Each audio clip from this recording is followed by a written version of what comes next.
You're listening to The Conversation with Model Mind AI, a weekly check-in with Angela Schultz and Loren Horsager on how to lead through change, stay curious, and get AI ready. Welcome back to The Conversation. I am Angela Schultz, and in today's episode, we're looking at how AI is transforming the workforce through three lenses: the tension of disruption, the response leaders must make, and the future that's taking shape. And as the saying goes, don't pay attention to the person in the room with all the answers. Pay attention to the person in the room asking all the questions. So that's what we're here to do today. And with me is my co-host, Loren Horsager. Welcome, Loren. Hello, Angela. Thank you. It's another good day to be here. It is. Uh, all right. So how are we going to start this? I think there's a lot of ways we can go. Are we going to dive into the first, I think the perception is people are going to lose their jobs with AI, right? Mhm. So what are your thoughts on that? What's your take on how this is going to affect employees and the workforce in general? Yeah, I think there's a bit of an adoption curve. And so I think part of it is just timing. It takes time to acclimate to these new all this new tech and what is AI. I think people are still defining it. So then it becomes an unknown, and with unknown becomes fear. And so I think we just have to kind of break down some of those barriers that are preventing people or creating some hesitation, right? Mhm. But once they start to kind of play with it, they realize, like, oh, this isn't as scary as I thought it was. And actually, it could help me in this way and that way. And they easily start to onboard then, with that being Mhm. said. So it is interesting though, because some of the fears are coming from the workers and some of the fears are coming from the leaders. I see it in class on both ends. Mhm. And so I think a little skepticism is healthy, but I personally feel like now's the time to act. I've been using AI for several years now, and it seems to be at its peak. And I think it's a safe place now for everybody to jump on board. Mhm. I What are your think thoughts? yeah, I love what you just said. I think there's a saying in business, basically grow or die, right? And it's really like we can't not do things. So we have to think about like how are we treating our employees and how are we going to help them grow. There's also a lot of data out there that are smart people are predicting that there's actually going to be more jobs because of AI, right? The problem Mhm. is there's a transition from what jobs people are doing today to what those jobs look like in the future, right? So this is why we're so excited to be in the training business because we help people with that, and we actually have some really cool experience. We've been working with CareerSource in Florida the last year and doing trainings there, which have been really interesting as a way to train up people in different underserved communities, like nonprofits, as an example, and Mhm. the impact you can have where it's not replacing their job, they just don't have enough support. So we're able to help them think about their job differently and leveraging AI to do that job when they don't have enough capabilities, right? And so it's always fun for us. I know you get this all the time, but it's always fun to be in the room watching people's light bulb go off because it's also, I think, a very personal experience, right? So I'm using AI, almost if I'm not meeting with someone, I'm using AI basically, right? So 4 to 8 hours a day, probably. And one of the things I find is that there's two things that impact me. So one is it just makes me really excited and it makes me really happy and like I get very excited when you can do something like development wise that I didn't know how to do before, for example, or took a long time and I really didn't enjoy that part of it. And now, I can have the AI do this and it does it right usually the first time or in a couple tries, way, way, way, way faster than I could do it. And I don't have to do that. So the whole experience, it's a human experience, right? I'm chatting with it, telling it, I'll do this. Oh, that's not quite right. Let's do this. Or I didn't give you the right idea. Like I want to approach it differently. So you leave at the end of the day with this more human experience in the process.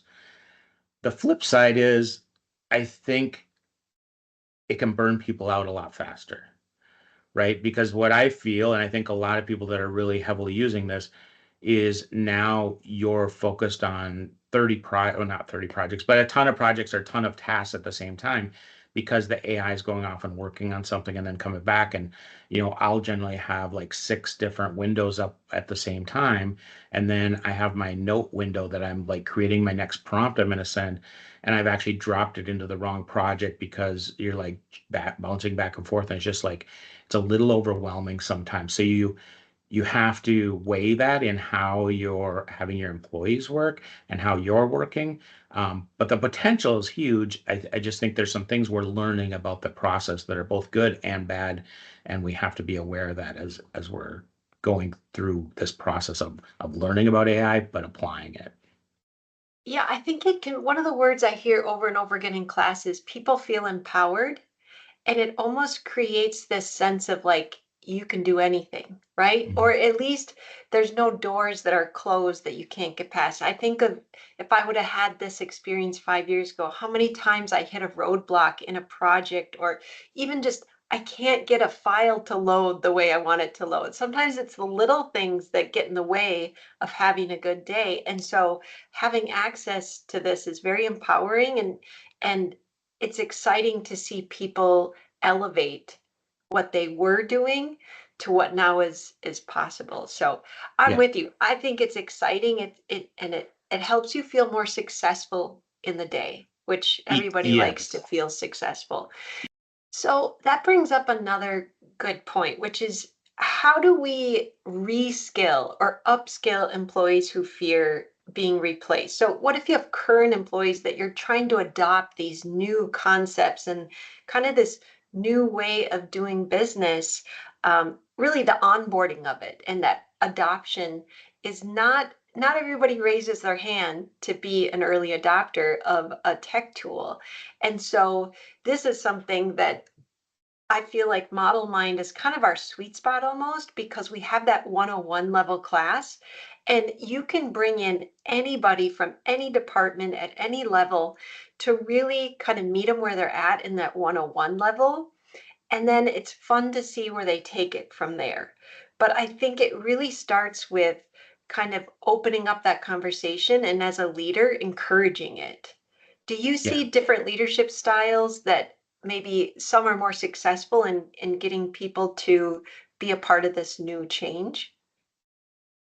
I think it varies a lot, and it varies to some degree by the type of worker, right? Mm, So the perception is that entry level people are going to not have a job with AI. I don't actually think that's true. And I think we're seeing this a little bit that it is more certain skilled workers that are actually more at risk because number one, they cost a lot more money and maybe they don't add as much value as is perceived, mhm. where the AI can potentially do that job. So I think who's at risk, I think as and especially as we look at these data surveys about, what jobs are getting created and lost. um, it's really interesting. We've had this conversation in my CEO group around um, like a fractional CFO. Is that something that AI can replace you with now because it's usually at a pretty significant cost? And is it really adding value in the way that you want to add value? And there's lots of other tools like that, consultative to people that are doing jobs that are you really getting the value you would expect out of them? So I think who's going to lose their jobs is going to be a little bit different than we expect. The process of retraining people, I think, also comes with a couple, like, it depends what role you're in. So we see a lot of companies where a CEO says, everybody's doing AI, we need to do AI, go forward and do AI, right? With no clear vision on what you want to do, what you want to accomplish, what is the goal coming out of this.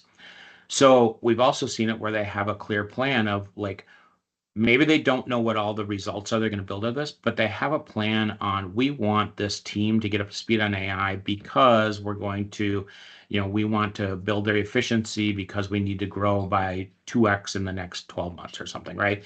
And so there's ways to think about this that is productive and healthy. And the other thing that drives is if these like CEO says that we need to do AI, lots of these options fail.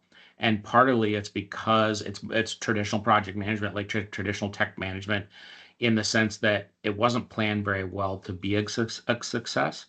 Um, Usually that's the case. Partly it can sometimes be just understanding the AI and what's possible and what's not possible. But I think it's very interesting that varies depending who's involved in that project. So um, that's kind of my take on it. But I think the process of then retraining is a very interesting thing. So, we do this all the time, and I think we're pretty good at this, but you have to you have to give the people the training in a way that they work with this. Our belief is you have to do this hands-on.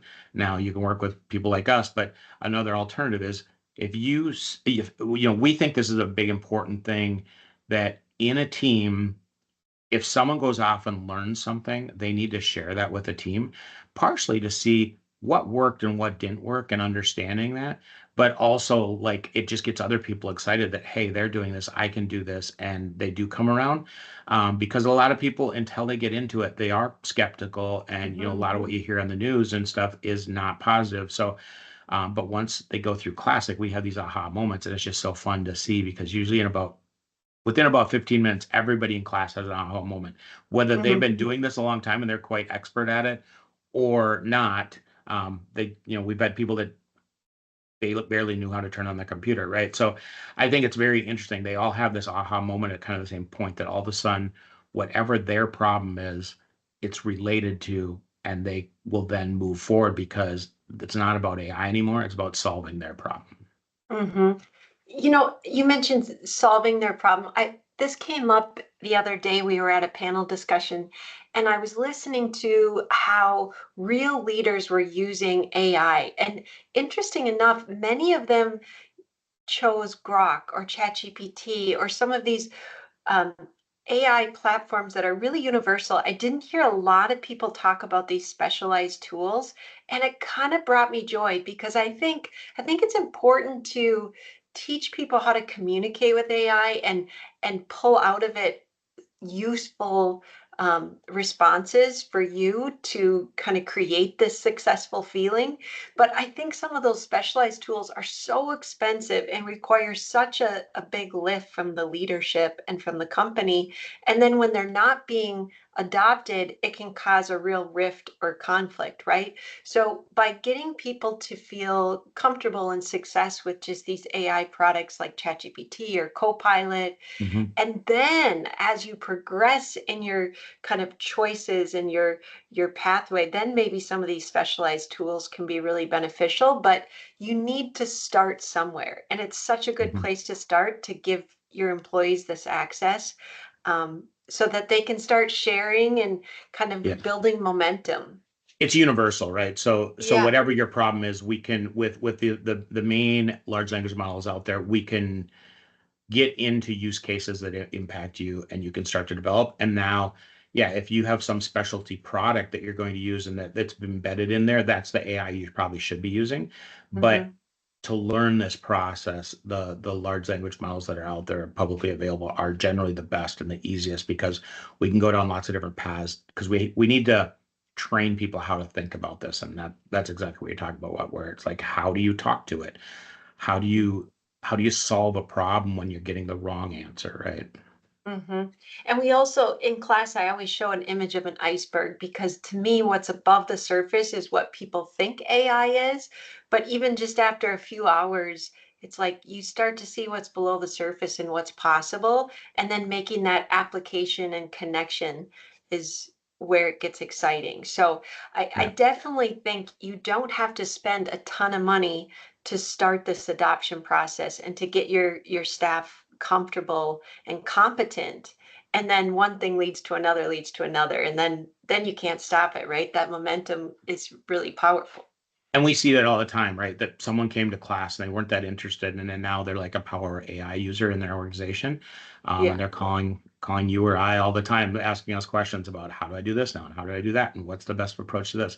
So I think that's exciting because they get into it and they find what matters to them in their world, and that's the cool thing because it applies to virtually everybody. So hmm yeah. Well, And then it takes the pressure off the leadership, because then it's kind of a grassroots effort where people Mhm. are kind of exploring and navigating this world of AI and maybe bringing it to them and vice versa. So it becomes this real shared experience instead of another job or duty is assigned, right?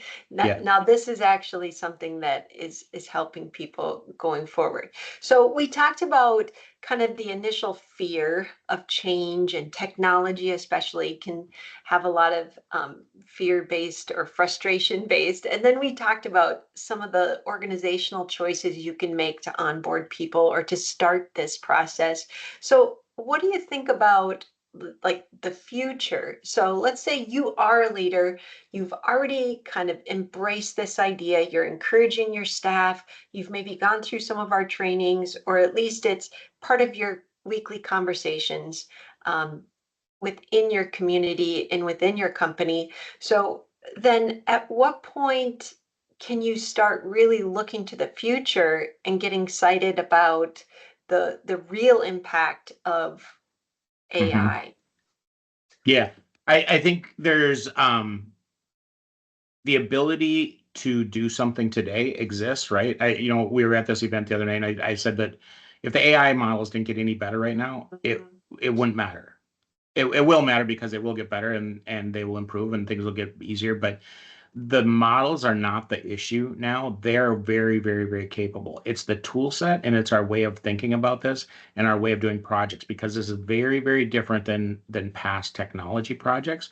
So much so that I wouldn't even consider it a technology project, except from a security perspective. Like, you got to still Hmm. secure it and governance and stuff. But otherwise, this is very unlike a technology project in the sense that it's a communication project and defining processes and stuff. So it's like process management and communication. So we have to think differently because of that, right? So I think, and I had this conversation with a bunch of business leaders the other day, is that there is a case to be made that you're going to implement something now and it's going to fail.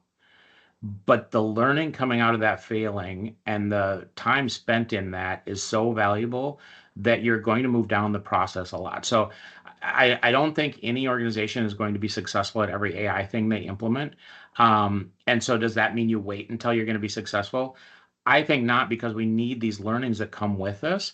And it's not that it's not going to be successful. It just might not scale how you want it to scale, or it might not fully get you the efficiencies you are thinking about. Um, but your team is learning, and you're actually getting better at what you're doing and how you're doing it, and that is actually going to have a big impact, because now you're going to find the next project that says, oh, we're not going to do that because it's not going to be efficient, but we are going to do this because we can save a huge amount of time here by applying it here. So your team needs to learn that. So I think having that, the cost of a failed project is not like a cost of a IT failed project, right? A lot of Mhm. these things, it's almost like a hackathon mentality, where it's like, hey, let's set this up this afternoon and see if this works. And if it does, we'll continue working on it. If it doesn't, so this isn't like spend 3 months or 6 months to figure it out. You literally, most of these solutions can get put together in hours and at least tested, right? Yeah, yeah. As you were talking, I was visualizing, I come from the world of math, and so I'm always visualizing everything as charts and whatnot. I really see this as just an eighth grade algebra problem of it's not a linear progression. It's a very much a non-linear. There's going to be some exponential growth, which has a very slow start, right? But then there's Mhm. that tipping point where it's like, oh, okay, I'm comfortable enough, I'm confident enough with this, and now I'm starting to connect it so that that increase, that curve really becomes a steep level of success. And it's like once you get enough people in the room on board, I think there's, what did I read one time, that you need at least 30% of your group to kind of embrace change before it becomes your culture. And so Mhm. I think it can't be you alone as the leader, you have to bring people with you. And then once you get enough people on board, that's where you start really being a kind of innovative thinking. and you're seeing those efficiencies and you're getting that time back. You always say, like, come to class for an hour and I'll save you an hour that week, right? Mhm. And I think that may be true in the beginning, but as time goes on, it's going to either skyrocket your career, skyrocket your company, but just along the way, the feeling of success and accomplishment is pretty exciting. It changes the way you think. So this is people ask me all the time why we focus on training, and the flip side of that is I think you need this knowledge in house. So this is why you need that experience to happen in house too. So you can go out and hire an AI consultant, and there's not a lot of them, but they're out there, and you could hire them to do a project. The problem is you are not getting the knowledge and experience that you need out of that. So that project may or may not be successful, but are you actually going to be able to implement and learn and develop from that? This is why we think non-technical people even can actually help in these implementations, because most of it is it's about the business problem. There are some technical pieces. You want to have a tech person on the team that can help you when it comes to implementing this, but it's so important to have this skill set in-house as we move forward, and learning that now is a critical component. Yeah, and I see it even intergenerationally. Like in this panel you're referring to, there was a gentleman who was looking at over the course of the next couple years, kind of stepping away from the company. And there's all this knowledge that that person has, Mhm. right? So can we hand off some of this knowledge? In class, I call it harvesting knowledge, because it's like you want to get all of this great human experience, but you want to capture it and then hand it off to the next generation as well. And so I Mhm. think there's some real opportunities for companies not only to use AI to help them strategically plan or to make decisions or to get analysis, but also to share their experiences and their knowledge and their history with one another, to just give your current employees all the information they need to not make the same mistakes you made, or to um, have better perspective, especially a new employee, right? That Yeah. onboarding time frame is just a tough time for somebody to have to go through. So to kind of ease that in and give them access to all this company knowledge is really exciting. But that's that shared experience that is Yeah. required, or the humanization of it, that is really, really important as well. So are you ready? Is I'm it ready. time? I'm Okay. ready. Okay. It's the prompt of the week. Um, Today, this one was inspired by, I was thinking about, like, as a leader, part of your job is to think through the lens of not only the people that work for you, but your customers, and you really have to consider everybody's perspective. And I think if you do that, then you're able to kind of meet people where they're at and give them what they need to feel successful with this AI adoption concept. So here's a little bit of a twist. Using something like ChatGPT, can you have chat answer questions from a different perspective so that you can better create this cohesive plan? And it goes like this. Ask the question, how should our company prepare employees for AI adoption? First, answer as if you are the CEO. Then, as a longtime employee. Then, as a brand new employee. And finally, and this one gets to be kind of fun because it's a way to think about it from the perspective of not only you and your team, but also ChatGPT, because that's a player in the game, right? So finally, flip the roles and answer as ChatGPT, your AI teammate, and contrast it with your role as a human. So you're really helping to define what your job is and what the AI's job is, and how there's kind of a third component here where what it's possible for you to collaborate on as well. And these are going to give you insights into what people are thinking and feeling, but also how to connect this concept to each employee so that they can quickly adopt it and get that feeling of excitement and joy that we were talking about that we get when we use AI. Any Mhm. thoughts on this? I mean, you're a leader, Lauren. You know what it takes to kind of consider other perspectives to build a good plan.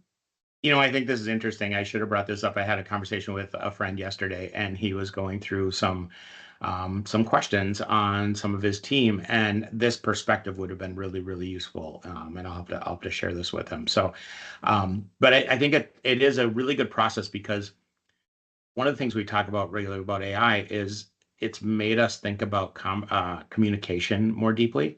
And over the years, probably you have as well, where you go through and have like, what's your personality type, and how do you talk to different personality types, and all that kind of stuff.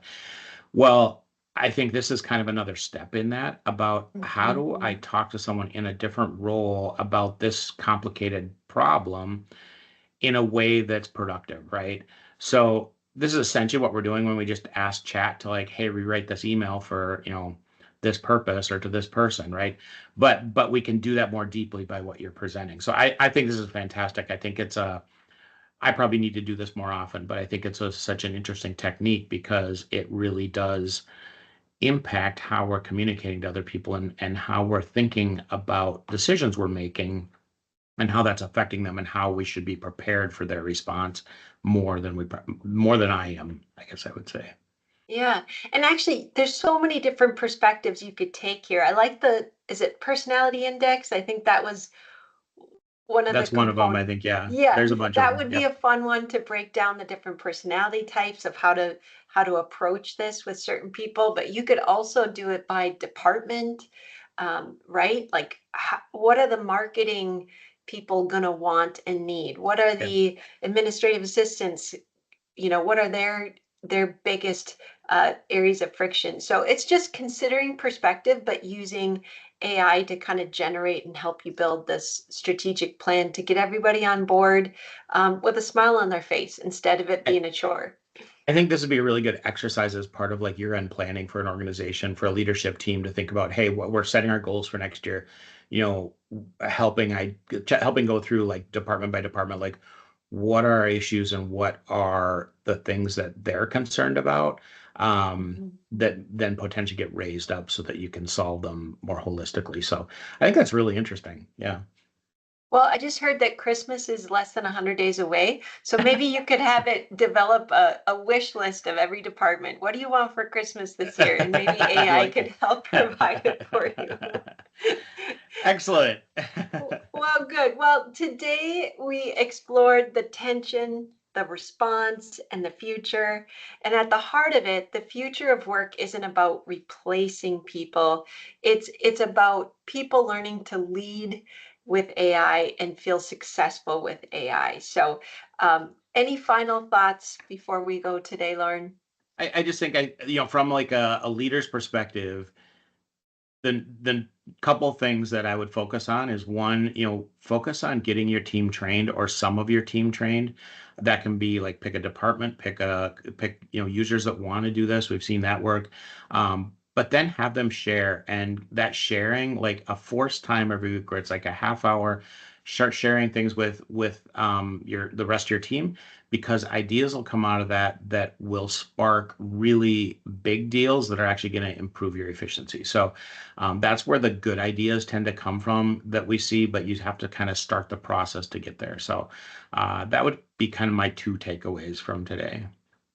And I would say, I think it's really important that you not send one person. I think to really create momentum, per that stat I mentioned earlier, like for every 10 employees, send three, because you Hmm. need that momentum and you need that shared experience to really make this into something powerful and not an Yeah. isolated experience that people are trying to kind of push onto others. So send us your groups. That's where the excitement really happens and the ideas start formulating. So, well, thank you so much for listening, and thank you for being part of the conversation.